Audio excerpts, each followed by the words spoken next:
Alrighty, so we've got this down, we've got the animation, things are looking good. And now we just have to actually go in and start to render this out. So, same thing applies as to the last time, which is I want to set up what my camera angle is, or make a brand new camera just for rendering.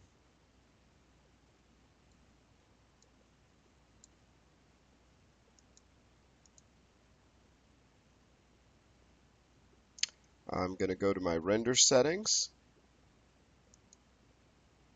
so right here, and I'm going to change it from hardware 2.0 to Maya software. Remember, I'm just doing this for that glow effect. So I have to change the settings as I would inside of here. We do PNG, whoops, name.number.extension. Remember, you have to set what frames. So from frame 1 to, I don't want to just immediately stop. I want there to be a few seconds or at least a little bit of time after. Since it's not going to take long to render, I'm not worried about it. If each frame was taking long, I would just, in After Effects, I would take that last frame and just extend it out. But since it's really not going to cost me any real significant time, it's rendering super fast. I'm just going to render out to an even 60. And so we're here, name.number extension, frame padding to frame 60. I'm using the perspective camera. If I created a different one, I would choose that camera, and I'm going to choose my resolution to HD 1080. Oops, did not want to do that. Come back here. Pull this thing aside, and it just, come here. There we go. Usually I can't get this thing to stick on the things, and now it is.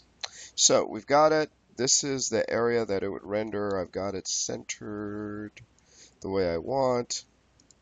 You can always kind of look and see, make sure that it's balanced. 8, 8, 7. Could move over a little bit. 6.5, 6.5. So this is basically my guide to make sure it's centered. That's pretty much it. Okay. So we have that. That's set up. If I decide I'm going to move around and I want to re-render this, this is a nice tip. I can actually set a bookmark. Okay. With the camera that I'm looking through. It's exclusive to the particular camera. So if I move away and say, darn it, I have to re-render this, how am I going to get it lined up perfectly the way I did? I've set a bookmark now by clicking on this guy right here when I was in that spot. So now I can just go under View, Bookmarks, Camera View 1, boom, and it takes me exactly to where that was, which is really awesome. So we have this. And now we're ready to render out. So we have that. And all our settings are done. I do a test render just to make sure. That looks pretty cool. Now, if I were going to be doing reflections and stuff, then I would go in here. Oh, this is important.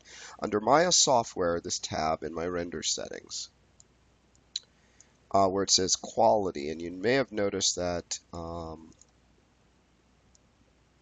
this was a little bit little fuzzy. Even though it's high res, let's go 1:1. A little bit jaggedy. I'm going to change custom quality to production quality. You notice all these guys highlight now. If I do a render, that's a lot cleaner. And if I had reflections and things like that, they would kick in. Okay, so quite literally, if this guy was set up that there was a plane down here that was showing reflections of it on top of it, I could do that. Um, you know, like if it was water that was hovering above or something like that. And let me just show you can see that. If I created a polygon plane, to bring it over here, make it larger,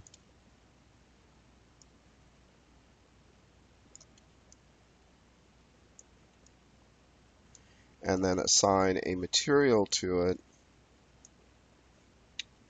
that allows reflections like a Blinn or a Phong.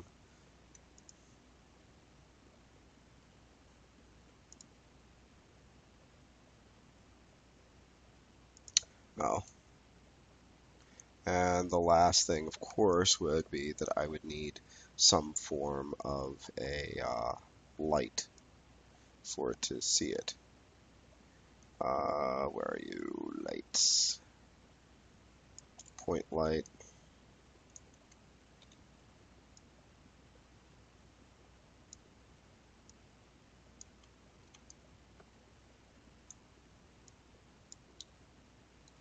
And I'll even give this light a little bit of a color to it to kind of keep with the motif and the theme of this.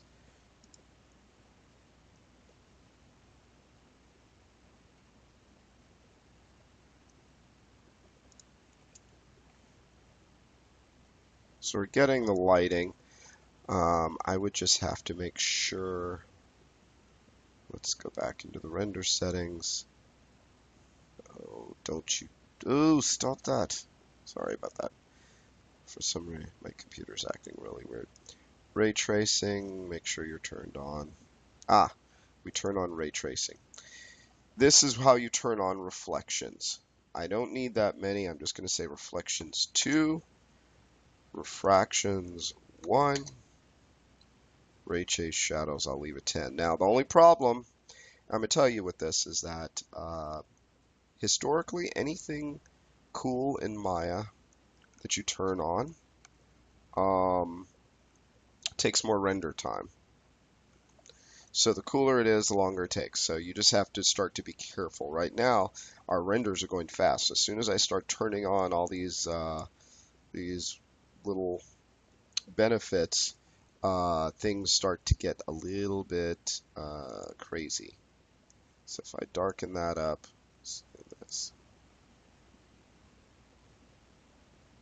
we already see this is starting to take longer.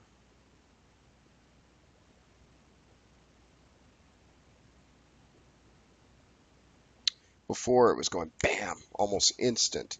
And now it's like, hey, wait. And now it's starting to do it. There's the reflection there, and realistically, and the glow is not in the reflection. So just wanted to show you that and just kind of see that, yes, there are some things you can do, but there's also, you'd have to start tweaking it out, and this is where you have to do more work in After Effects. And in all honesty, you could do the reflection in After Effects by flipping the animation and then just lowering the transparency and putting it on something. So, but I just wanted to at least show you that. So we're just going to get rid of that. Excuse me, turn off ray tracing so that it's not taking forever in a day. And get rid of this. And get rid of this. And go back to our bookmark. Just like that. And I'm just going to do a render just last time to just make sure that it is calculating the way it should. And that's pretty much what we're going for. Okay. So I have that. It's set All the things are set for me to have a nice render, except one thing. Let me give it a name. I'm just going to call this one Glow Go. Don't judge. So I'm going to call this Glow Go, and we're going to have it there. And I'm going to hit, I'm going to do a save as file, save scene as. You see I'm up to number 10 as I keep adding into this. Yes. And then I would set up my batch render. And then I would just drop it into Photoshop. So, and remember your batch render, I can either go to my rendering menu or I could just go to, where are you? Rendering. And there's an option, batch render. It will ask, it wants to save and make sure, hey, are you sure? And I make sure, double check one more time, everything is set and I'm on the right camera and everything is good. And then I hit continue and then it can run in the background. And the batch render is a separate program. It actually doesn't even need Maya open once you've done it. And it just runs in the background using whatever processors you have available. This is how you would cancel the batch render if you're like, oops, made a mistake, I want to change something. And this is if I want to display the batch render, and it'll try and open up an image somewhere where you can actually start to see it. But for right now, you just let it rip and you can see it's just plowing through it. There's only 60 frames and it's already on frame 15. So it won't take that long to actually boost that out. And then you have your image sequence that you can just pull right in and then pop it into After Effects and do whatever you like with it.